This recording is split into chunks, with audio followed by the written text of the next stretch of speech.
নমস্কার, চলে আসলাম আমরা আরেকটি নতুন রেসিপির সঙ্গে। আজকে আমি শেয়ার করব রসবড়া একদম পারফেক্টভাবে কি করে আপনারা ঘরে বানাবেন। বেশিরভাগই আমরা এই রসবড়াটা শীতকালে যেই সময় আমাদের ললেন গুড়টা পাওয়া যায় মার্কেটে, সেই সময় আমরা করে থাকি। পিঠে পার্বণের সময় অনেকে এই রসবড়াটা করে, তবে আমার কাছে কিন্তু গুড় সবসময় আমি 12 মাস সংরক্ষণ করে ফ্রিজে রেখে দিই, তাই গুড়ের রস করে আমি এই বড়াটা করেছি। আপনারা চাইলে গুড়ের জায়গায় কিন্তু চিনির রস করেও এই বড়াটা করতে পারেন। গুড়ের জায়গা চিনির রস করে করলেও বেশ ভালো লাগে খেতে। চলুন দেখে নিয়ে যাক এই রসবড়াটা করতে আমাদের কি কি উপকরণ দরকার। এখানে আমি 200 গ্রাম বিউলির ডালকে রাতে ভিজিয়ে রেখে দিয়েছিলাম, মোটামুটি পুরো রাতেই ভিজতে দিয়েছিলাম। এবার ভালো করে আমি ধুয়ে এই ডালটাকে পরিষ্কার করে নিয়েছি পরিষ্কার জল দিয়ে। আর আমি একটা মিক্সার জার নিয়ে নিয়েছি। এবার এই জারের মধ্যে সমস্ত ডালগুলোকে দিয়ে দেবো, আর সঙ্গে আমি সামান্য একটু জল দিয়ে দেবো। 2 থেকে 3 চামচ, বেশি জল দেবো না, নইলে কিন্তু ডালটা ভালো হবে না আমাদের।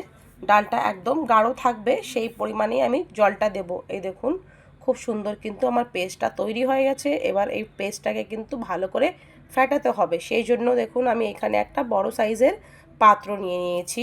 পাত্রটা অবশ্যই একটু বড় সাইজ নেবেন, কারণ একটু পাত্রটা বড় হলে কিন্তু ডালটা ফেটাতে আমাদের সুবিধা হবে, সেই জন্য আমি একটা বড় পাত্র নিয়েছি। সমস্ত ডালগুলোকে এর মধ্যে এবার দিয়ে দিচ্ছি, আর দিয়ে দিচ্ছি আমি একটুখানি মৌরি দিলে কিন্তু খুব সুন্দর একটা ফ্লেভার আসে। আর সামান্য একটু নুন দিয়ে দিয়েছি আমি। ভালো করে মৌরি আর এটাকে মিশিয়ে নেব। এই ফ্যাটানো কাজটা কিন্তু সবসময় হাত দিয়ে করলেই ভালো হয়, তাই আমি চামচটাকে সরিয়ে দিলাম। হাত দিয়ে খুব ভালো করে দেখুন একই ডাইরেকশানে এরকম ঘোরাতে ঘোরাতে সুন্দরভাবে কিন্তু ফেটিয়ে নেব আমি। ডালটাকে ফেটাতে আমার 5 থেকে 6 মিনিট মতো সময় লেগেছিল।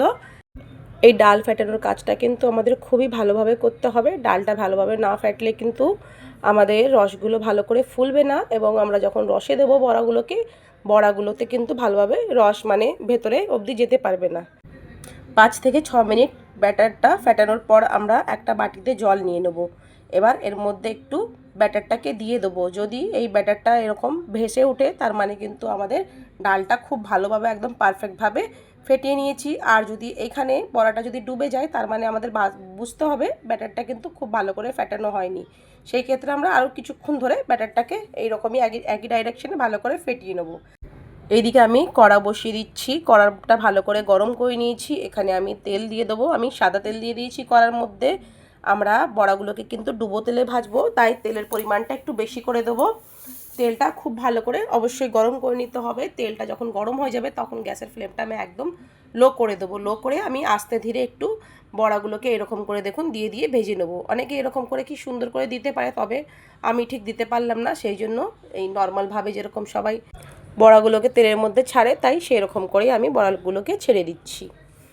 গ্যাসের ফ্লেমটা কিন্তু আমি একদম লো করেই রেখেছি। প্রথমে বড়াগুলোকে দিয়ে দেবো, তারপরে আমি গ্যাসের ফ্লেমটা মিডিয়াম টু হাই করে বড়াগুলোকে ভেজে নেব।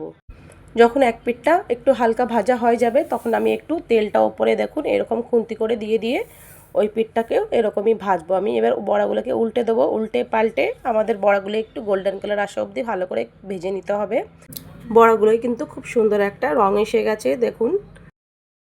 আরও 1 থেকে 1.5 মিনিট মতন আমি বড়াগুলোকে ভেজে নেব। এই বিউলির ডালের রসের বড়া যতটা কিন্তু করতে সহজ, ততটাই কিন্তু খেতে ভীষণ ভালো লাগে। এই বড়াগুলো খেতে কিন্তু অনেকটা আমাদের যে মেদু বড়া খাই সাম্বার দিয়ে, সেই রকম খেতে লাগে। আমার তো শুধু খেতেও বেশ ভালো লাগে। আমি যখনই ভাজি কিছুটা বড়া শুধু খাওয়ার জন্য তুলে রাখি। এই বড়াগুলো কিন্তু খুব ভালো করে আমার ভাজা হয়ে গেছে। দেখুন একটা প্লেটের মধ্যে এবার তুলে নিয়েছি আমি। সমস্ত বড়াগুলোই কিন্তু আমি একইভাবে ভেজে নিয়েছি। এবার আমি রস করব। রস করার জন্য আমি জল দেব। জল আমি 2 গ্লাস জল নিয়েছি। এখানে 2 গ্লাস মানে একটা গ্লাসে 200 ml জল, মানে আমি 400 ml জল নিয়ে নিয়েছি। জলটাকে খুব ভালো করে আমাদের ফুটতে দিতে হবে। জলটা যখন ফুটে যাবে, সেই সময় আমি গুড় দিয়ে দেবো। এখানে যেরকম আমি গুড় দিয়েছি, আপনারা কিন্তু চাইলে গুড়ের জায়গা চিনিও ব্যবহার করতে পারেন। 200 গ্রাম চিনি দিয়ে দেবেন এখানে 400 ml জলের মধ্যে।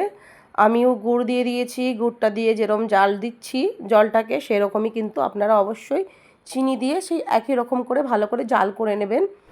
গ্যাসের ফ্লেমটা হাই করে আমি ভালো করে জাল দিয়ে নিচ্ছি। আমার 7 থেকে 8 মিনিট মতন সময় লেগেছে গুড়টাকে জাল দিতে। আর জালটা কিন্তু অবশ্যই একটু ভালো করে দিতে হবে, নইলে কিন্তু আমাদের রসের টেস্টটা ভালো লাগবে না। তাই আমি দেখুন একদম দেখুন টকবক করে মানে আমার 400 ml জল দিয়েছিলাম, এখানে এখন 300 ml মতন জল রয়ে গেছে আমার। আর খুব ভালোভাবে কিন্তু দেখুন আপনারা দেখতেই পাচ্ছেন, সুন্দর করে কিন্তু জাল দিয়ে দিয়েছি। রঙটাও বেশ সুন্দর লাগছে দেখতে। আপনারা যখন চিনি দিয়ে রসটা করবেন অবশ্যই কিন্তু তার মধ্যে 2টো এলাচ দিয়ে দেবেন। এলাচ দিলে রসের ফ্লেভারটা বেশ ভালো লাগে খেতে। দেখুন এবার আমি বড়াগুলোকে দিয়ে দিচ্ছি। রসটা হওয়ার আমি 5 মিনিট একটু ঠান্ডা করে নিয়েছি, তারপরে আমি বড়াগুলোকে দিয়ে দিয়েছি। একদম ঠান্ডা থাকা অবস্থায় বড়াগুলো দেবেন না, একটু যখন রসটা গরম থাকবে তখন কিন্তু বড়াগুলোকে দিয়ে দেবেন। দিয়ে এটা 2 থেকে 3 ঘন্টা এরকমই ছেড়ে দেবেন।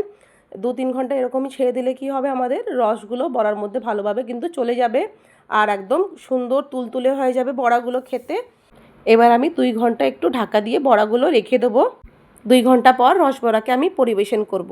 আমার এই রসবড়ার রেসিপি যদি ভালো লেগে থাকে তাহলে অবশ্যই চ্যানেলটিকে লাইক করবেন, শেয়ার করবেন, সাবস্ক্রাইব করবেন, অবশ্যই কমেন্ট করে জানাবেন আমার এই রসবড়ার রেসিপিটি কেমন লেগেছে।